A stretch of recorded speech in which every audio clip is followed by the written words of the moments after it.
precisamente a través de Tomás Marco, que fue el que se puso en contacto conmigo para hacerme el encargo, era el tercero de una serie que va a quedar aquí reflejada sin duda. Y recuerdo que él me contó que era una iniciativa que había surgido de los tres directores en ese momento de tres instituciones que fueron las que hacían posible el proyecto.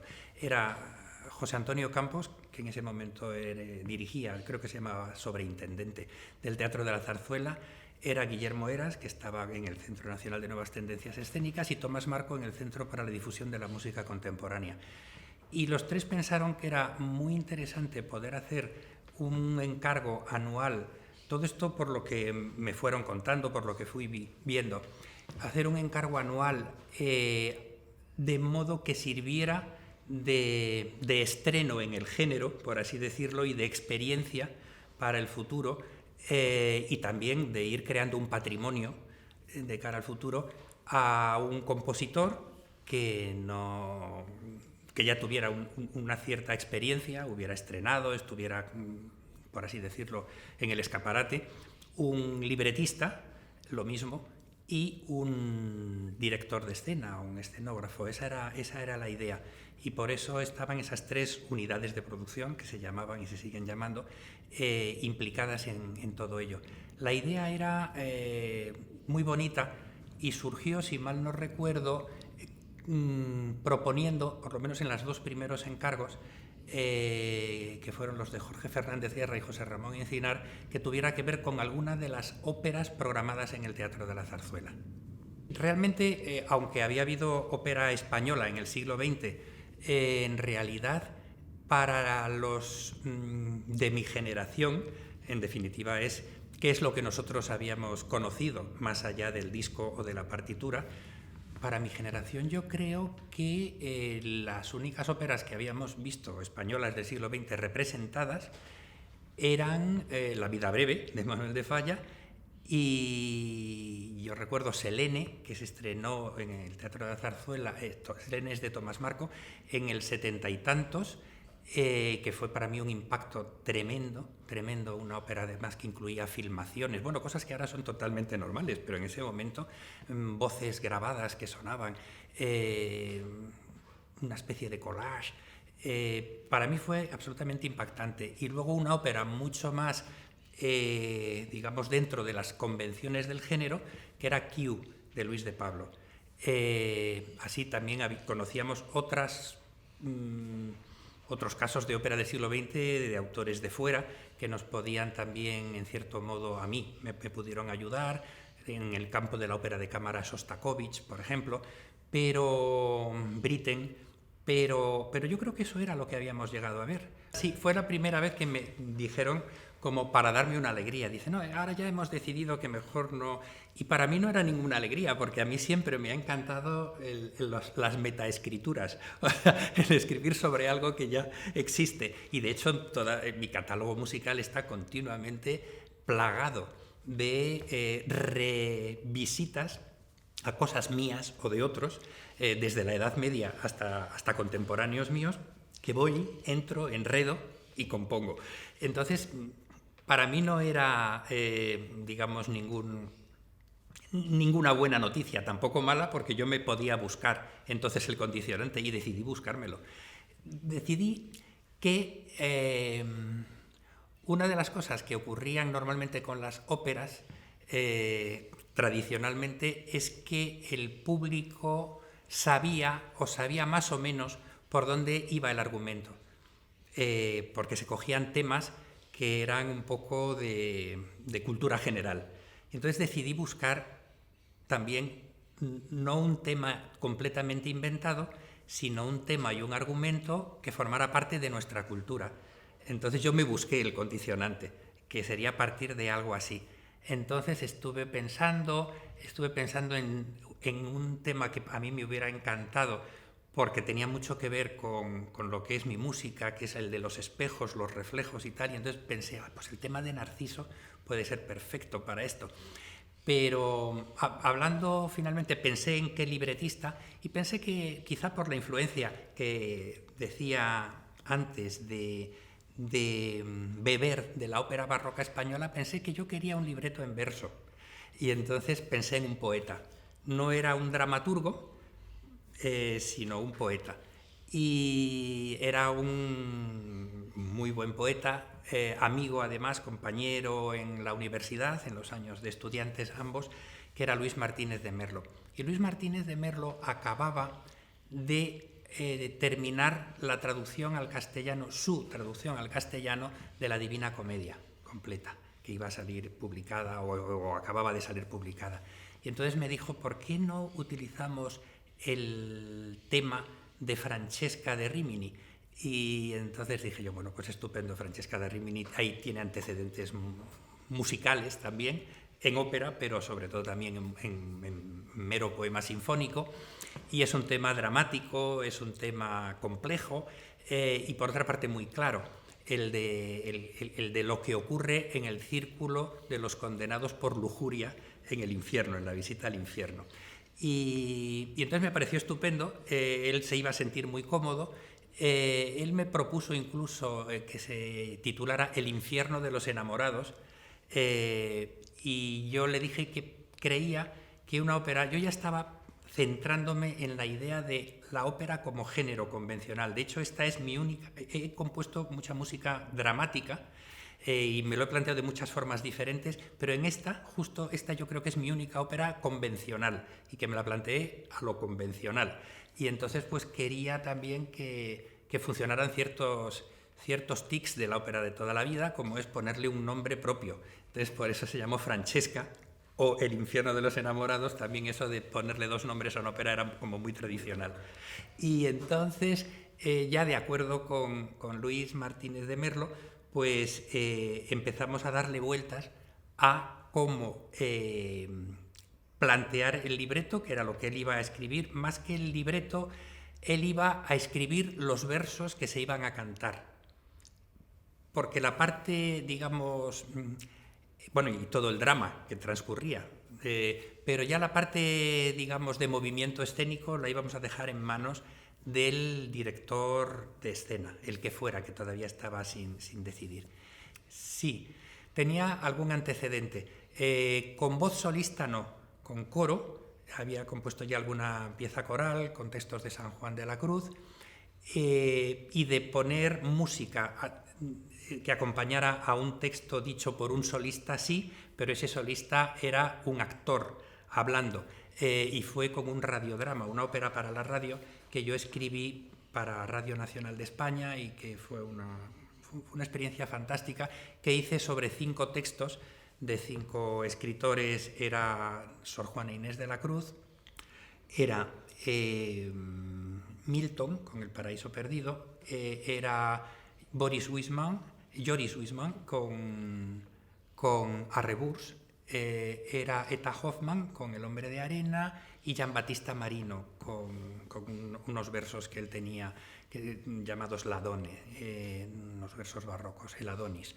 Y entonces eso, lo que pasa es que eran textos hablados, pero yo ya tenía la experiencia de cómo envolver musicalmente lo que se dice para crear un determinado efecto dramático. Pero la primera vez que puse a cantar a un solista fue precisamente con esta ópera.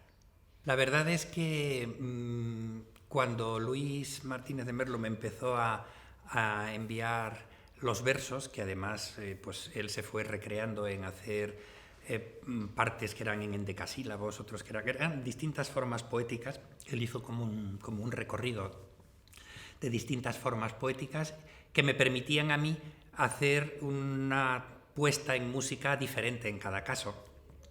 Le había pedido también en algunos casos que fueran frases muy breves, porque yo quería hacer un concertante. Entonces los concertantes conviene que no sean cosas complicadas de entender para poder distinguirlas dentro del contrapunto de mensajes que en ese momento se crean. Y luego ya una vez que estaba componiendo, creo recordar que sí, que también hubo alguna intervención de tijera, con gran dolor, como siempre ocurre para el poeta, pero que necesitaba, porque digamos ahí esa falta de experiencia mía, suya, de todos los que interveníamos en este proyecto que era precisamente para iniciar caminos, pues quizá me había hecho ver que no me había hecho ver que muchas veces si lo puedes entretenerte musicalmente mucho sin necesidad de que haya mucho texto, sin necesidad de que haya muchas sílabas. Entonces, bueno, todos eso fueron cosas que fuimos peinando, recortando, ajustando, y que hasta que quedó el libreto definitivo, el que luego se cantó. Y recuerdo que luego cuando ya por fin Luis Martínez de Merlo vino a los ensayos, pues en ciertos momentos se llevó algún disgusto porque no se entendía bien su texto.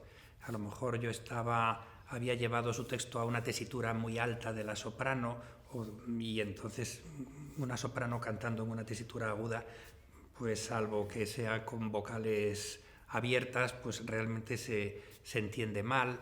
Y eso recuerdo que le dio algún disgusto, pues propio también creo que es interesante saberlo, ¿no? de estas situaciones, ¿no? Que supongo que le pasaría también a los libretistas del 19 en más de una ocasión, o a los autores de una novela cuando ven cómo se las han llevado con un guión al cine, dice, pero esto no era lo que yo quería. Siempre pasa algo así. Y siempre ocurre entre libretista y compositor, o luego entre libretista, compositor y director de escena, que hay que ajustarse. Pero en general, digamos, fue una colaboración que para mí fue fantástica, absolutamente, tanto con él como todo lo que convino, y después reajustar y vivir con la directora de escena y con toda la puesta en escena y todo el mundo que se puso en movimiento un mes antes del estreno para que esto se ensayara. Como yo tenía una limitación se trataba de óperas de cámara, de número de voces, de número de instrumentos, pues entonces sabía que contaba con 4 voces máximo. Cogí soprano, contralto, tenor y barítono o bajo, porque también me apetecía hacer una cosa muy convencional, las 4 voces. Ahora a lo mejor hubiera cogido 3 sopranos y una mezzo, no sé, conociéndome por cómo voy ahora, pero en ese momento quise hacerlo todo como muy formal, muy convencional, pues una de cada. Y entonces, bueno, teníamos a Francesca, tenía que ser ocupado por una de las cantantes, la soprano. Teníamos a Dante y a Virgilio, que son personajes absolutamente imprescindibles. Que entonces decidí que Dante iba a ser el tenor y Virgilio, pensando más en la sabiduría y en la experiencia, pues que podía ser el barítono, que parece que es como una voz como más de hombre mayor, aunque realmente el Virgilio que acompaña a Dante en la comedia no es una persona mayor que el propio Dante, que hace todo el viaje por el infierno, el purgatorio y el paraíso. Y entonces, como había muchas más cosas que tenían que suceder, se me ocurrió que la mezzosoprano o contralto, finalmente fue una mezzo grave o una contralto con capacidades también por los agudos, que fue Anna Ricci, pues que podía ser un personaje que no aparecía ni en la Divina Comedia, sino que iba a aparecer en nuestro libreto, que iba a ser como una especie de corifeo, como un personaje que dialogaba o que interpelaba o que miraba, más bien, era como la primera espectadora de lo que pasaba, y que era la sombra, una sombra, que iba a verlo todo y nos lo iba a comentar. Entonces esto nos iba a permitir ir narrando también una acción y una serie de sentimientos que los demás lo hacían de una manera mucho más explícita, mucho más vivida, y entonces a partir de ahí ya, digamos, el libretista fue trabajando, escribiendo versos y yo preparando la música. Yo recuerdo que lo que elegí fue, digamos, las cuerdas, o sea, quería una soprano, una mezzo o contralto, quería un tenor y un barítono. Y luego con el equipo de producción del Teatro de la Zarzuela, recuerdo que fue fundamentalmente con José Antonio Campos, y pues fue con quienes acabamos eligiendo quién iba a ser cada uno de los cantantes. Y también con José Antonio Campos fue con quien pensé y pensamos juntos en el director, la directora de escena, María Ruiz. Fue así la cosa, pero bueno, yo había elegido las cuerdas vocales, ¿no? Y luego también había un condicionante que, como se trataba de óperas de cámara, aparte de que no podía pasarme de 4 voces, pues lo que tampoco podía pasar era de más de 15 instrumentos aproximadamente. Entonces escogí una mini orquesta con maderas a 1, me parece que estaba trompa, trompeta y trombón, si mal no recuerdo, 1 o 2 percusionistas, arpa, piano y un pequeño grupo, un quinteto de cuerda, me parece que fue. Y bueno, allí así fue, tiré hacia adelante con el condicionante del número, que no podía sobrepasar eso. Y ese condicionante, el que no podía tener, por ejemplo, un coro, es lo que me llevó a convertir en coro a uno de los cantantes, ese personaje de la sombra, que hacía una especie de papel de coro o de corifeo, ¿no? Porque necesitaba limitarlo a una sola voz, ¿no? Pero creo que fue un acierto dramático el que apareciera una sombra, que era el espectador que estaba como una fila por delante de los espectadores que estábamos sentados.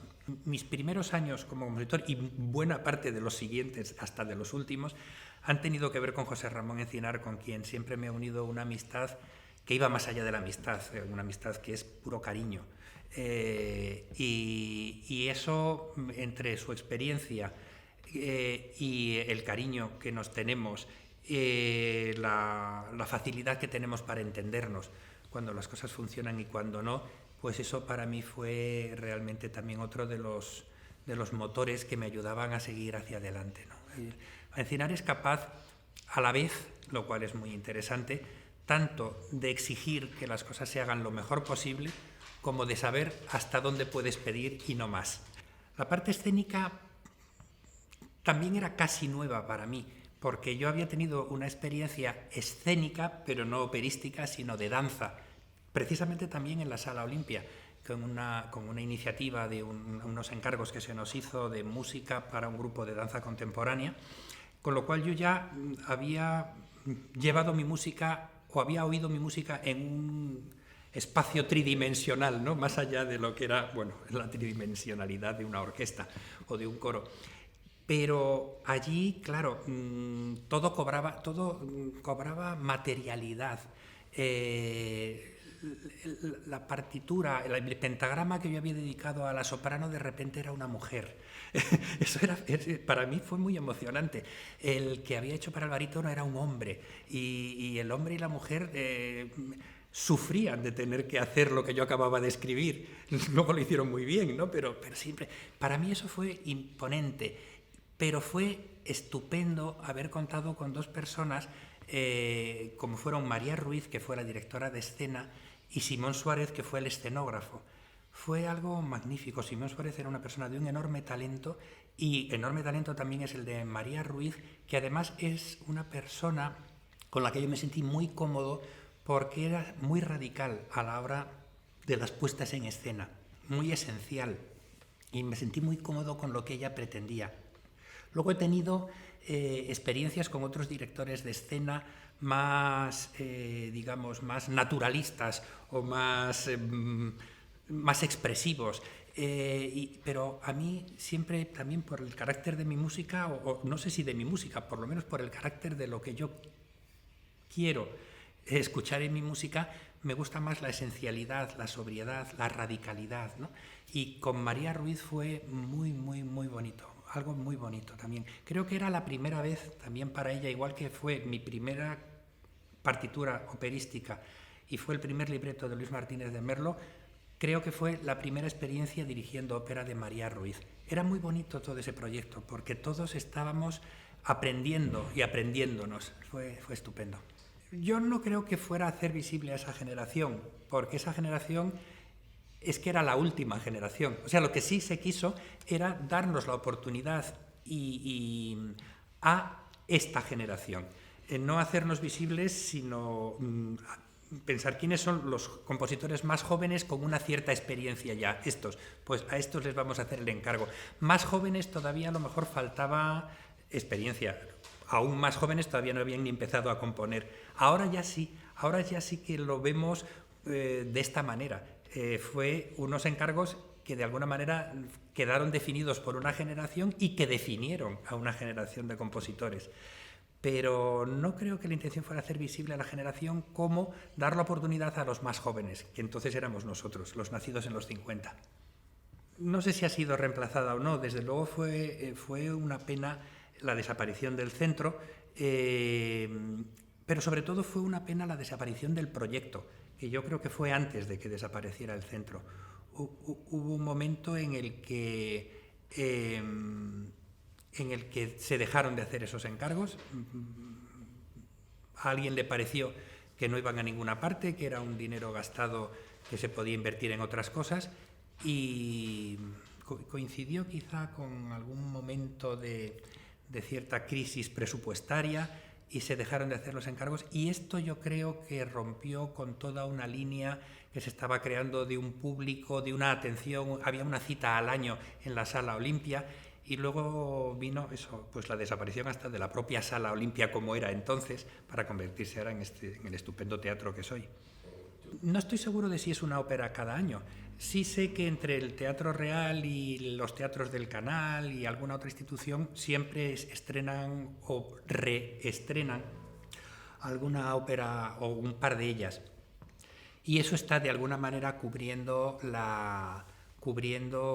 pues lo que en su momento fue una costumbre y ahora se está volviendo. También las iniciativas de ópera de hoy de Javier Güell ha ayudado a resucitar un poco las ganas de componer ópera y las ganas de ir a ver ópera.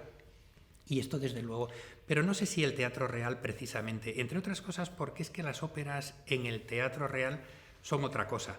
Ya es una ópera de grandes dimensiones para un público que no es el público desinhibido y desprejuiciado que íbamos entonces a la Olimpia, ahora vamos a los teatros del Canal, a Matadero o a cualquier otra de estas lugares donde se hacen las convocatorias. Y estrenar en el Teatro Real es fundamental, sin duda ninguna, es una labor importantísima, pero yo no lo asociaría a estas iniciativas de ópera de cámara más fáciles de montar y seguramente en muchas de las ocasiones más fáciles de ser captadas o sintonizadas por un público mucho más variopinto.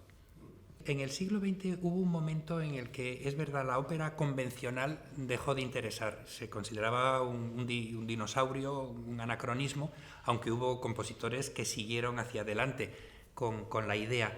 Pero es verdad, hubo un momento en el que la música se hizo muy esencial, en el que lo objetivo era más importante que lo emocional, en el que la estructura era más importante que la historia, la estructura musical quiero decir, y entonces eso hace que no tenga mucho sentido, aparte de los costes económicos que suponen, aparte de también supongo los miedos de los directores de los teatros de ópera a lanzarse por un mundo que prácticamente parecía que se estaba extinguiendo entre los autores vivos.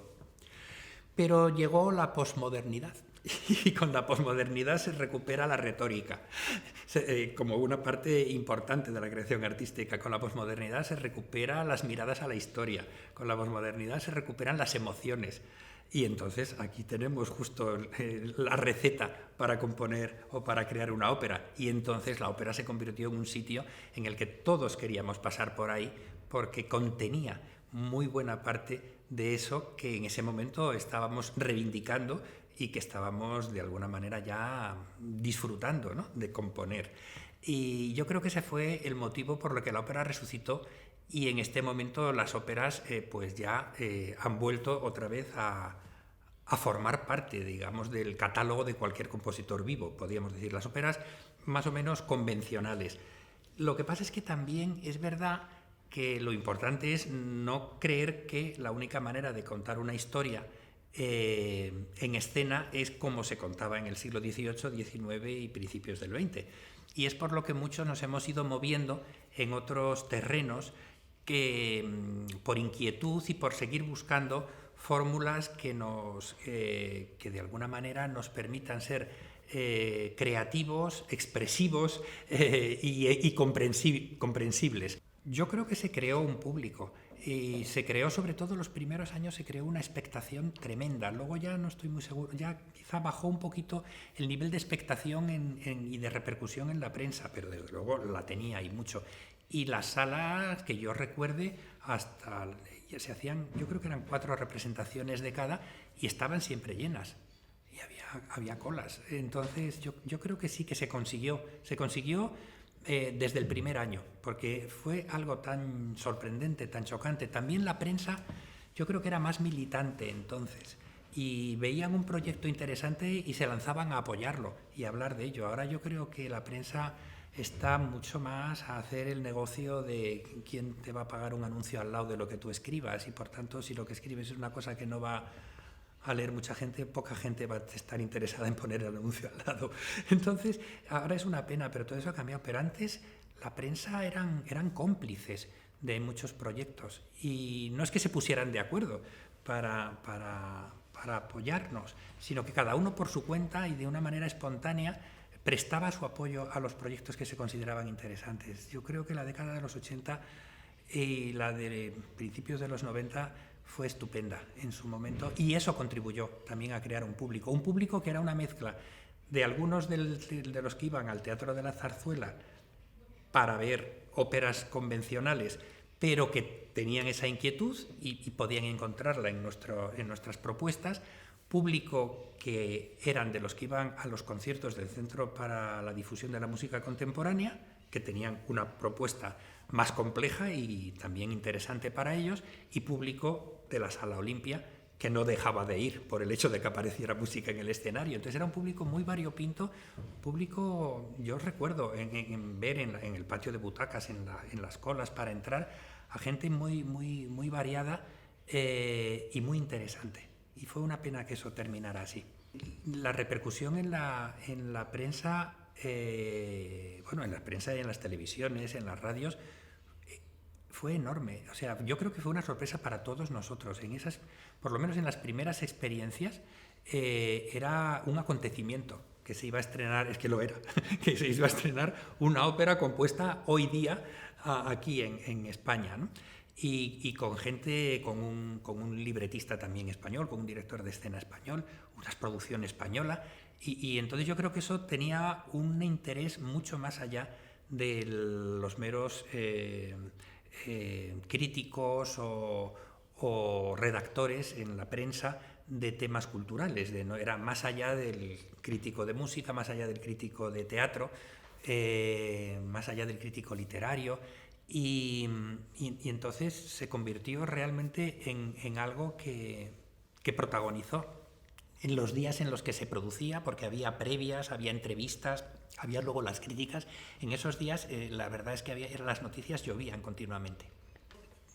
Tuve una siguiente experiencia que está más relacionada con el melólogo, pero va más allá del melólogo, es más musical todavía que un melólogo, que era utilizar un actor, 3 cantantes y un grupo instrumental. Tuve mi primera experiencia en Londres, en el Teatro Almeida, fue en el 94-95, cuando me habían hecho el encargo, en el 94 fue, y allí se estrenó y fue una obra para un actor, que además la estrenó un actor que había sido de la Royal Shakespeare Company, o sea, no podía yo pedir más, y 3 cantantes, soprano, contratenor y tenor, y un grupo instrumental. Y me gustó mucho la experiencia, era con texto de José Sanchis Sinisterra, sobre el Próspero de la Tempestad de Shakespeare. Y años más tarde, en un proyecto de la Orquesta de la Comunidad de Madrid, se pusieron en contacto conmigo Jorge Culla y José Ramón Encinar para proponerme. Lo que yo había hecho en Londres era una ópera pequeña, eran de 35 minutos, una cosa así, que por qué no creaba un díptico y componía otra más o menos así, y entonces formaría parte de una producción que ellos querían hacer en los teatros del Canal. Y lo hice encantado, volví a hablar con José Sanchis Sinisterra y nos planteamos una ópera con el mismo trío vocal, soprano, contratenor y tenor, y en vez de con actor, con actriz. Pero nos fuimos a las mismas fuentes, que fue a Shakespeare, y en vez de Próspero esta vez era Julieta. Y entonces también fue un planteamiento de una vuelta al revés de lo que era el personaje de Julieta, o de lo que podría haber sido, como lo fue el personaje de Próspero pues 10 o 12 años antes, ¿no? Y de ahí nació lo que ha sido este díptico llamado Dos delirios sobre Shakespeare. Entonces, eso fue una de mis experiencias, pero mi última experiencia ha ido un poquito más allá, o bueno, más allá o más acá, más por otro lado, pero siempre escapando de lo que es la mera convención operística, que es, la llamé una ópera sin voces. Es una ópera para piano solo, que hice sobre textos e imágenes de Alberto Corazón. Entonces es una obra de 70 minutos, 65-70 minutos, donde todo transcurre en una pantalla donde se proyectan dibujos e imágenes de Alberto Corazón que van cobrando un cierto movimiento muy lento, y una serie de textos extraídos y recortados por mí, convertidos en libreto por mí, a partir de unos escritos de Alberto Corazón, de un viaje y una estancia en Damasco, que fue muy importante para él y a mí me impresionó mucho. Entonces ahí tenemos otro ejemplo de una ópera en la que basta con un pianista. Entonces el piano está en primer lugar en el escenario, y en vez de tener a un personaje que sale a cantarnos a voz en grito lo que le está pasando, lo que yo propuse y sigo proponiendo, porque este proyecto está teniendo bastante fortuna y se está haciendo en muchos sitios, es que nosotros los espectadores nos metemos en la cabeza del personaje para ver en la pantalla lo que él ve y leer en la pantalla lo que él piensa. Entonces es como una ópera teóricamente en silencio, sin voces, pero con historia, con narración, con emociones, y con una música que de cabo a rabo se hace en directo, que en este caso fue el estreno, y todas las representaciones hasta ahora se han hecho con Juan Carlos Garballo al piano, que son una garantía de que eso va a salir bien.